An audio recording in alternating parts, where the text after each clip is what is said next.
46 ஆண்டு காலமான உழைத்தது உரிமை. இது எனக்கு தான் சொந்தம், வேறு யாரும் சொந்தம் கொண்டு வர முடியாது. அது பிள்ளையாக இருந்தாலும் சரி, பொண்ணாக இருந்தாலும் சரி, பேரனாக இருந்தாலும் சரி, பேத்தியாக இருந்தாலும் சரி, இல்லை அருள்மொழியாக இருந்தாலும் சரி, இல்லை முத்துக்குமாராக இருந்தாலும் சரி, இல்லை நம்ம எம்எல்ஏ இருக்கார் அருள், அவராக இருந்தாலும் சரி, இது உரிமை கொண்டாட முடியாது. ஏன்னா சுயம்பு நானே உருவாக்கின கட்சி, பாட்டாளி மக்கள் கட்சி நானே உருவாக்கின கட்சி. இதை வேறு யாரும் உரிமை கொண்டாட முடியாது. இப்போ சொத்து என் மேலே எவ்வளோ இருக்குதுன்னு சொன்னால் 4 ஏக்கரை 11 ஏக்கரா இருக்குதுன்னு அம்மா சொன்னாங்க. 4 ஏக்கர் 11 ஏக்கர் தான் உன் மேலே சொத்து இருக்குதுன்னாங்க தைலாவரத்தில். அதில் உரிமை கொண்டாடலாம். புள்ளன்ற முறையில், பொண்ணுங்கன்ற முறையில், எனக்கு 2 பொண்ணுங்க, அதுங்க உரிமை கொண்டாடலாம் சொத்தில். ஆனால் எது நான் சுயமாக உழைச்சி, இத்தனை வருஷம் உழைச்சி 96,000 கிராமங்களுக்கு சென்று மக்களை சந்தித்து நான் எந்த பதவிக்கு போக மாட்டேன் என்று ஒரு சத்தியம் செய்து ஒரு தவறான சத்தியத்தை, ஒரு தவறான முடிவு எடுத்ததுனாலே இப்பொழுது இவ்வளோ பெரிய ஆட்டம், எவ்வளோ பெரிய ஆட்டம். அதனால் இந்த உரிமையை இழந்தோம், உழைப்பை இழந்தோம், அது இனி இழந்துட்டோம் இனிமே. ஆனால் இனிமே உரிமையை விட்டு கொடுக்க மாட்டோம்.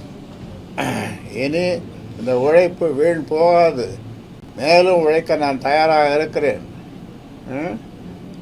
அதனால் இனி வருங்காலம் பாட்டாளி மக்கள் கட்சிக்கு, பாட்டாளி மக்கள் கட்சியினருக்கு ஒரு நல்ல காலம், நல்ல எதிர்காலமாக இருக்கும். அதாவது ஒரு இது சொல்லுவாங்க, தர்மத்தின் வாழ்வுதானே சூது கவும், தர்மத்தின் வாழ்வுதானே சூது கவும், கடைசியில் முடிவில் தர்மம் வெல்லும். அது இப்போ முடிவில் தர்மம் வெல்ல போகுது. அதனால் இந்த பாட்சா கிச்சான்னு சொல்லுவாங்களே, இந்த பாட்சாலாம் இனிமேல் பலிக்காது. அதனால் எவ்வளோதான் பணம் வச்சுருந்தாலும் கூட அது முடியாது. இப்போ டாட்டா, பிர்லா, கோயங்கா இவங்ககிட்ட இல்லாத பணமா? அவ்வளோ பணம் வச்சுருந்தாங்களே அவங்க நினச்சா பிரதமர் ஆகிருக்கலாம், அல்லது வேறு பெரிய இதுக்கு வந்திருக்கலாம்.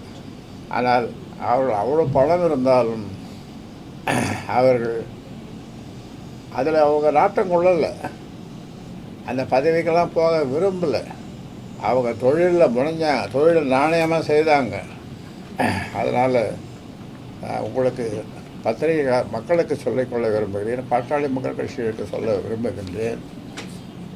உரிமையை இழந்தோம், என்னுடைய உழைப்பு வீணாக போனது. ஆனால் இனி வீணாக போகக்கூடாது. அதனால் இனி உரிமையை இழக்க மாட்டோம். சென்னை, டெல்லி உயர்நீதிமன்றத்திலே வழக்கு போட்டிருக்கிறோம், அது விசாரணைக்கு வரும்.